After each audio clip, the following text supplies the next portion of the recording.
Bienvenidos a Entre Colegas, este espacio de charlas en los que abordamos los temas de interés para los profesionales en ciencias económicas. En esta oportunidad nos acompaña el contador Martín Caranta. Él es consultor tributario, es socio del estudio Lisicki, Litvin y Asociados.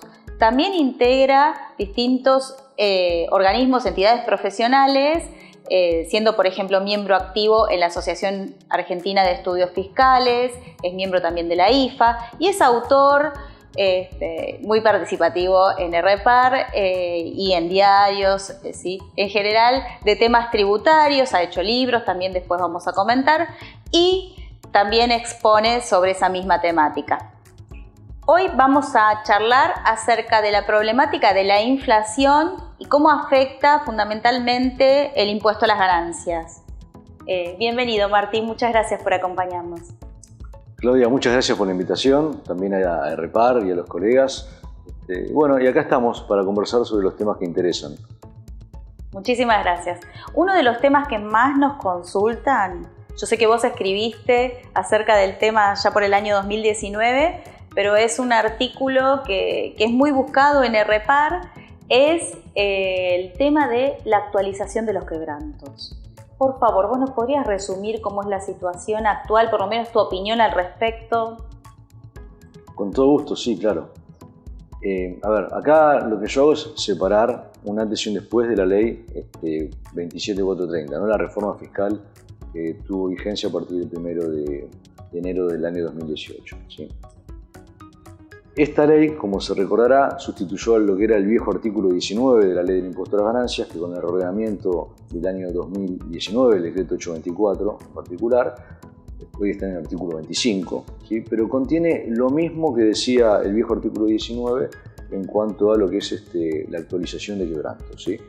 Actualmente, el 11º párrafo de este artículo 25 lo que dice es que los quebrantos se van a actualizar por IPIM, no se reemplazó en 2018 finales con el IPC, se van a actualizar considerando el índice del ejercicio del mes de cierre del ejercicio en el cual se tome y el índice del mes de cierre del ejercicio en el cual se haya producido ese quebranto, ¿sí? O sea, el contribuyente va a generar su propio coeficiente de actualización.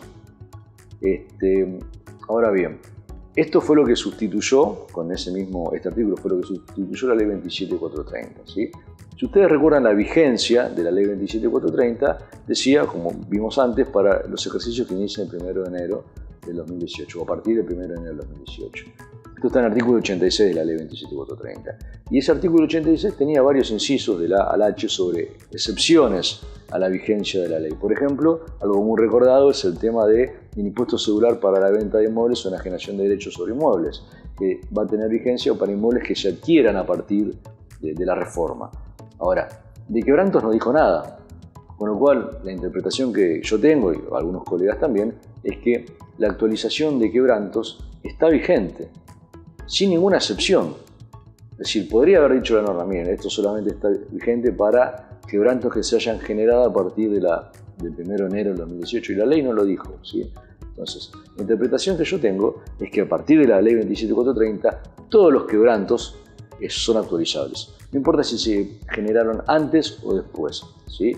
Obviamente hay que tener presente que a esta altura algún quebranto va a estar prescripto, porque claro, se prescriben a los 5 años, ¿sí? Entonces la interpretación que recién estoy compartiendo tiene que ver con una cuestión de literalidad de la norma, de la legalidad, de la aplicación de la letra de la ley, ¿sí? Ahora, no puedo desconocer que también el tema puede ser resuelto a partir de la confiscatoriedad, ¿sí? Lo de la legalidad tiene que ver con el artículo 19 de la Constitución Nacional, que al final dice: nadie está prohibido de hacer lo que la ley no manda, ni privado de lo que ella no prohíbe, ¿sí? Lo que estamos viendo de confiscatoriedad, que recién te decía, tiene que ver con el derecho de propiedad del artículo 17, ¿sí? También hay que decirlo, el año pasado, el 25 de octubre del 2022, la Corte falló sobre la actualización de quebrantos en la causa telefónica. Hay 2 fallos, pues, de distintos años, ¿sí? Pero los 2 dicen lo mismo, los 2 se resolvía por confiscatoriedad. ¿Pero por qué se resolvía por confiscatoriedad?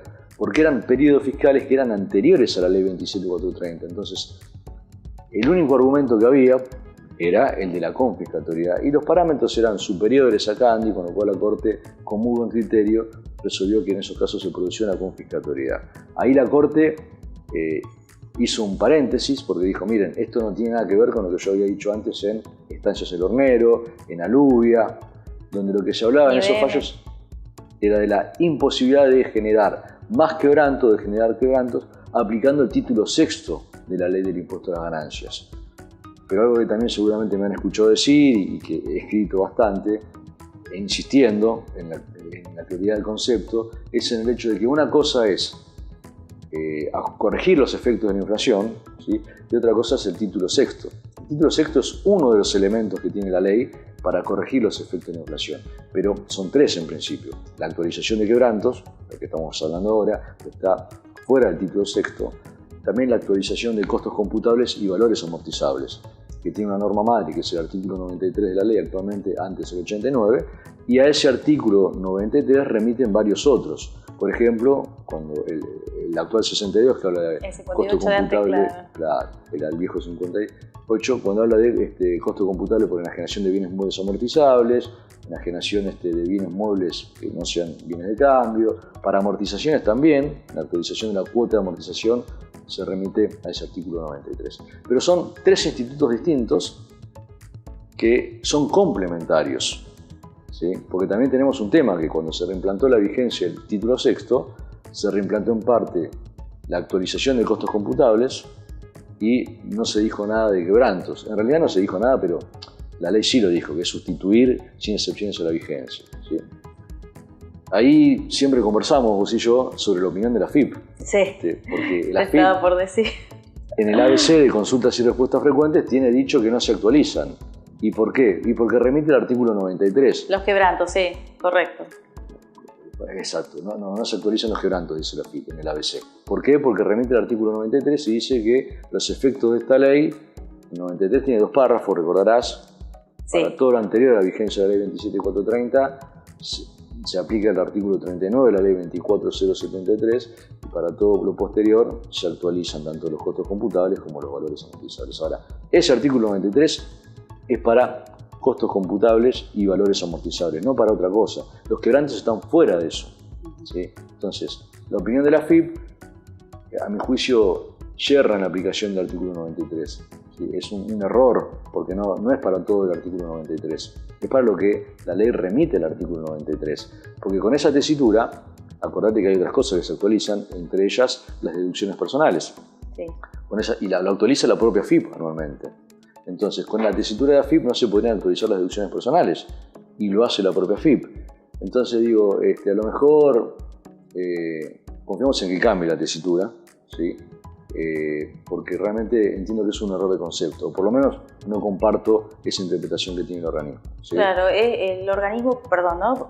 Por lo que yo entiendo, lo encuadra en el primer párrafo del artículo 93. Entonces dice, se actualiza, bueno, hasta marzo del 92, que ya no sería aplicable para los quebrantos, pues ya no se podrían utilizar, ¿no es cierto? Sí, ahí el tema es esa interpretación omite que la 27430 no asumió la vigencia, sustituyó el 19, el 25 actual, y no dijo nada en cuanto a la vigencia.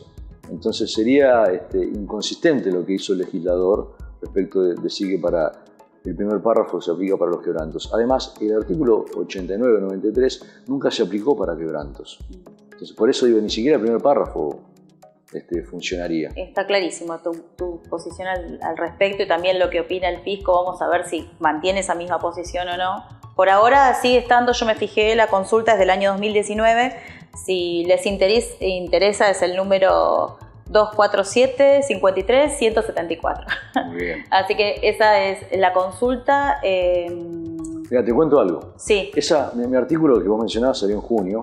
La consulta de la FIP salió un par de meses más tarde. Diciembre, sí. No sé si no tuvo que ver, pero bueno, en definitiva confío, el tema está planteado en tribunales, confío que en algún momento la justicia va a emitir su opinión. Veremos para qué sentido.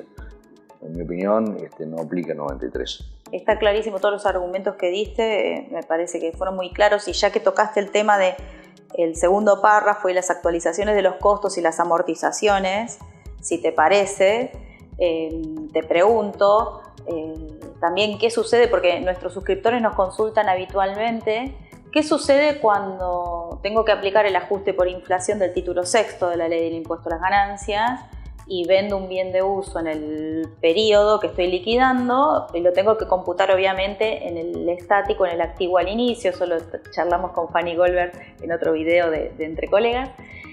Pero el tema que nos preguntan es, si yo lo adquirí antes del 1 de enero, de los ejercicios iniciados el 1 de enero de 2018, ese bien de uso, ¿a qué valor lo computo en el estático, ¿no? Porque por ese segundo párrafo del 93, como... Es muy interesante la consulta, la inquietud, ¿sí? Y es perfectamente válida, porque es curioso que la ley haya dicho del 1 de enero del 2018 para adelante reconozco que hay inflación y hacia atrás no. Te diría que es hasta una ficción, ¿sí? Entonces, la ley dice lo que vos bien señalabas. En ese caso, lo que también hay que recordar es que la actualización de costos computables y el título sexto trabajan en conjunto, ¿sí? Porque vos para el título sexto tenés que poner como activo computable el valor que tiene ese activo en cuanto a valor impositivo, ¿sí?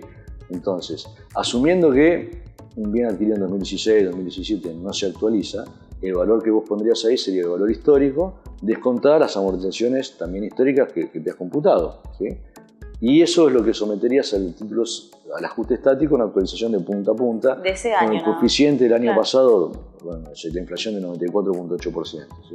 Ahora, los invito a hacer la prueba, ¿sí? De cómo da ese ajuste por inflación y cómo el resultado de venta del bien de uso en la propia declaración jurada, cuando ese activo que se pidió en 2017, 2016 o antes, se actualiza desde que se adquiere hasta el cierre del ejercicio inmediato anterior de la venta, ¿sí?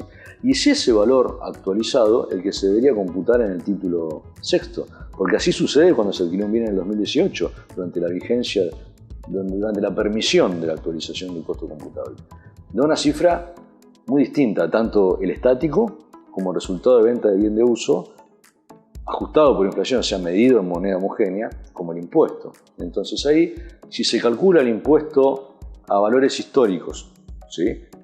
Sin considerar la actualización que recién estamos conversando, con el resultado impositivo medido en moneda homogénea, o sea, el resultado impositivo aplicando el título sexto y la actualización, van a ver que la diferencia, van a ver una alícuota superior a la alícuota de la ley, ¿sí? Entonces ahí no nos olvidemos de que existe una confiscatoriedad. O sea, un impuesto con la venta de un activo fijo, o sea, un inmueble, una máquina importante, la enajenación de lo que sería un segmento de producción, ¿sí? Cosas que pasan en estos tiempos, sobre todo cuando hay crisis, la gente trata de deshacerse de algunas líneas que son líneas secundarias y por ahí enfocarse en lo principal, ¿no? Entonces, esa alícuota seguramente exceda a la alícuota nominal y es confiscatoria. Entonces, ahí al contribuyente lo que le queda es la posibilidad de acceder a la justicia para solicitar que se declare la confiscatoriedad y que pueda liquidar el impuesto como corresponde. En el caso Telefónica que recién mencionamos, justamente se hablaba de actualización de quebrantos, pero también de actualización de costos computables y valores amortizables. Y me resultó muy grato leer la sentencia la primera vez, porque la Corte dice lo que yo siempre venía sosteniendo, que es que la corrección de la inflación del impuesto se da con los tres institutos que hemos conversado, ¿sí? Y ahí vuelve insistiendo que es la actualización de costos computables y valores amortizables. La Cámara, en la causa Telefónica, la 5894 del 2014, que resolvió la Sala 1, también hacía mención a decisión de la Corte en el año 2016, distribuidora de gas del Centro, y antes en el 2015, distribuidora de gas Cuyana, ¿sí? Así que acá lo que diría, colegas, hay que hacer los números. Si la declaración jurada, corrigiendo la inflación en forma imperfecta, da confiscatoriedad, tenemos una batería de fallos de la justicia que protege al contribuyente en cuanto a ese agravio de su derecho de propiedad. Bueno, te quiero agradecer muchísimo, fue clarísima tu exposición, tu participación, así que ahora me resta invitar a todos a que consulten los artículos de Martín en RPAR, simplemente en el buscador poniendo, por ejemplo, Caranta inflación, van a aparecer toda la batería de artículos que escribió en RPAR, y son varios, y también tenemos el micrositio de ajuste por inflación impositivo y el simulador para el cálculo del ajuste por inflación impositivo. Los esperamos la próxima y muchas gracias.